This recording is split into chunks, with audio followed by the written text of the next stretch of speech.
tardes, noches. Estamos con Carlos Taibo dispuestos a reflexionar y a debatir sobre el movimiento 15M y bueno, esto ha sido organizado por CGT Murcia, por toda la gente que trabajamos en esta organización sindical. Estamos desde luego ilusionados y queremos también transmitiros esa ilusión con todo lo que está pasando y para nosotros este proceso crítico, este proceso de compromiso que se está forjando, para nosotros es una alegría en este sentido en el que organizamos y estamos en este lugar. En primer lugar, dar las gracias a Carlos Taibo por su esfuerzo y por compartir con nosotros enérgicamente, como ha hecho en anteriores ocasiones, todo su saber y su capacidad de análisis sobre la realidad que nos ha tocado vivir. Él es profesor de Ciencias Políticas y Administración en la Universidad Autónoma de Madrid. Y bueno, muchos de sus libros ya los conocéis: Voces contra la globalización, Rapiña global, Movimiento de resistencia frente a la globalización capitalista, sobre política, mercado y convivencia, y bueno, y otros muchísimos, todos ellos interesantes. En su discurso encontramos tres pilares: el decrecimiento, la antiglobalización y el pensamiento libertario. Suya es la frase: la globalización avanza hacia un caos que escapa a todo control. Entonces, pues su capacidad de análisis y clarificación de las estrategias del poder están fuera de dudas, ¿no? A ver que su compromiso con la acción y la divulgación del pensamiento autónomo y crítico. En este sentido, el libro que hoy presentamos, 15M, en 60 preguntas. Entonces, esta noche abordamos este tema. Él le ha dedicado una labor importante de trabajo. En este último año ha publicado este libro y a la vez Nada será como antes, sobre el movimiento 15M, además de otros textos que ha escrito sobre el capitalismo claudicante, el decrecimiento y la figura del poeta Fernando Pessoa. Y por lo tanto resulta una oportunidad excelente para profundizar en todo este tema, que entre todos le hemos ido dando vida, los retos que nos presenta y las necesidades que tenemos de cubrir para continuar con la lucha y la acción desde el asambleísmo, la autogestión y la calle. Así que, pues, sin más dilación, dejamos la palabra a Carlos Taibo.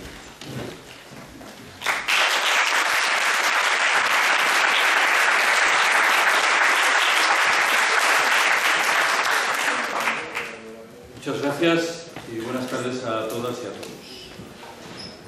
Vengo a intentar trasladaros cuál es mi visión relativa al movimiento del 15 de mayo. Pero antes de hacerlo me considero en la obligación de realizar tres precisiones para deshacer posibles malentendidos. Primera de esas precisiones: yo no represento a nadie. En realidad tengo grandes problemas para representarme a mí mismo. ¿Quiere esto decir que vais a escuchar una interpretación personal sobre lo que es el movimiento del 15 de mayo, que puede ser compartida o no?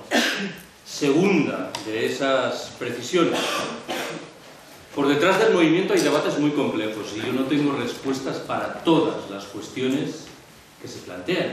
Conviene dejarlo claro desde el principio. Tercera y última: mi conocimiento relativo al movimiento se ciñe en los hechos a lo ocurrido en Madrid, que convengamos que es un observatorio muy importante, con algunas extensiones a las manifestaciones gallega y catalana del 15 de mayo y con conversaciones informales con muchos y muchas activistas que han trabajado en otros lugares. Pero esto dibuja también una limitación de mi lado.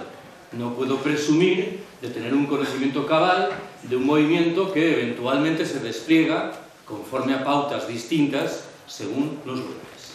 Bueno, hechas estas tres precisiones iniciales, entro ahora sí directamente en materia.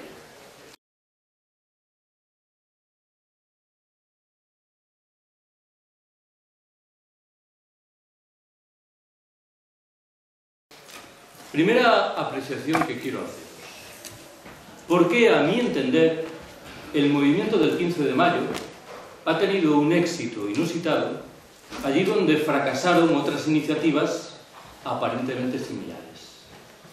Creo que la respuesta razonable a esta pregunta invoca una conjunción de elementos diferentes que se hizo valer la pasada primavera. ¿Cuáles son esos elementos?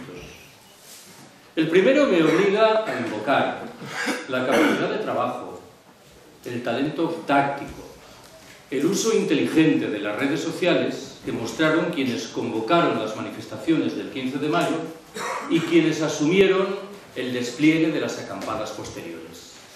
En este caso tengo un interés singular en llamar la atención sobre una de esas decisiones tácticas, aquella que invitó a configurar un movimiento en el que las siglas sobraban. Las gentes que acudían a las acampadas o a las manifestaciones lo hacían a título estrictamente individual. Podían ser, claro que sí, militantes de partidos, de sindicatos o de movimientos sociales, pero creo que todas y todos entendíamos que no era aquel el escenario apropiado para mostrar aquellas identidades singularizadas. Un segundo elemento importante lo ha configurado, como no, la crisis general en la que estamos inmersos. Si tengo que retratarla de la mano de dos datos principales, hablaré en primer lugar de la pésima imagen que arrastra la clase política. La palabra corrupción se impone inmediatamente, y tendré que hablar de cómo esa clase política ha arbitrado fórmulas en virtud de las cuales, con los recursos de todos, se están saneando las cuentas de inmorales corporaciones económico-financieras. Un tercer elemento importante me obliga a hablar de la manifestación de la crisis en un espacio físico muy preciso, las universidades. Buena parte de las gentes que estaban en las acampadas eran universitarios o, en su caso, gente que habían dejado las universidades bien poco antes. Estoy pensando, en este caso, en un activo proceso de privatización y mercantilización de las universidades públicas, al que ha venido a sumarse un proceso, el de Bolonia, que ha acrecentado espectacularmente el caos que es imposible de ocultar en esos espacios físicos. Un cuarto elemento importante que se hizo valer simbólicamente con fuerza en la primavera fue el eco de la revuelta árabe. Los medios de comunicación retrataron unánimemente esa revuelta como la ilustración de que la gente podía salir a la calle y derribar dictaduras en apariencia sólidamente asentadas. Es inevitable que esa imagen pasase a ocupar buena parte de nuestros pensamientos y nos preguntásemos si no estábamos nosotras y nosotros en condiciones de hacer algo similar, por muy diferentes que pudieran ser los escenarios correspondientes. Menciono un quinto aspecto importante, que afecta a otra de las decisiones tácticas asumidas por los organizadores de las manifestaciones del 15 de mayo. La decisión precisa de convocar estas en el ecuador de una campaña electoral singularmente triste y sombría, algo que con certeza le dio alas adicionales al movimiento que surgía.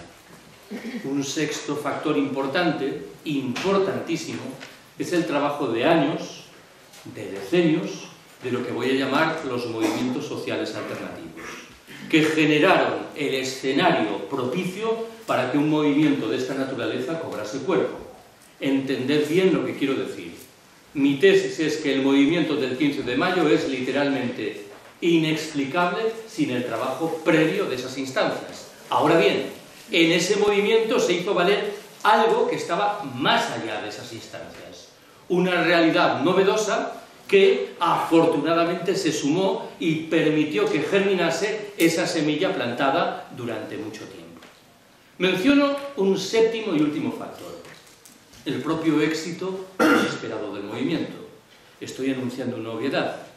Cuando una iniciativa, del corte que sea, tiene un éxito inesperado, acaba por atraer hacia sí a muchas más gentes de las inicialmente previstas.